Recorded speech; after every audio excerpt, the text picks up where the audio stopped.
அஸ்லாம் வலைக்கும் ஃப்ரெண்ட்ஸ். கடையில் மிளகாய் தூளெல்லாம் வாங்கி வாங்கி உண்மையாகவே எனக்கு பிடிக்கவே இல்லை.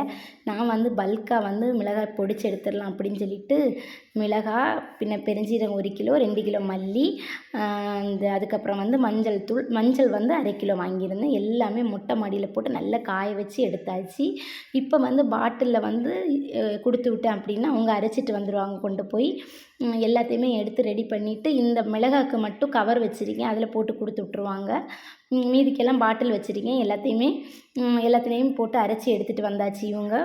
இப்போ மல்லித்தூள் எனக்கு 2.5 கிலோவுக்கு மேலே வந்துச்சு. உண்மையிலே இதுதான் நமக்கு பெஸ்ட்டாக இருக்கி. நமக்கு 6 மாதம் வரைக்கும் வந்துடும். நம்ம கடையில் வாங்கினோம் அப்படின்னா கலரும் சரியில்லை. இதுனா நமக்கு வெயிலில் காய வச்சு நல்லா பொடிச்சு ஆற வச்சு நம்ம பாட்டிலில் ஸ்டோர் பண்ணிட்டோம்னா அப்படியே இருக்கும், கொஞ்ச நாள் கெட்டு போகாது. இப்போ இதில் இருக்கிறதெல்லாம் நான் ஸ்டோர் பண்ண போகிறேன்.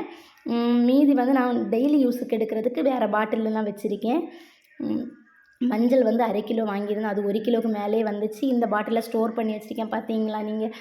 மிளகாய் தூளும் அதே மாதிரி, பெருஞ்சீரகத்தூளும் அதே மாதிரி, மல்லித்தூளும். மல்லியும் மிளகாயும் 2 கிலோ, பெருஞ்சீரகம் 1 கிலோ, மஞ்சள் 1/2 கிலோ வாங்கியிருந்தேன். எல்லாமே நான் இது பண்ணேன். ஓகே ஃப்ரெண்ட்ஸ், இந்த வீடியோ பிடிச்சிருந்தால் என்னோடய சேனலுக்கு சப்ஸ்கிரைப் பண்ணுங்கள். அஸ்ஸலாமு அலைக்கும்.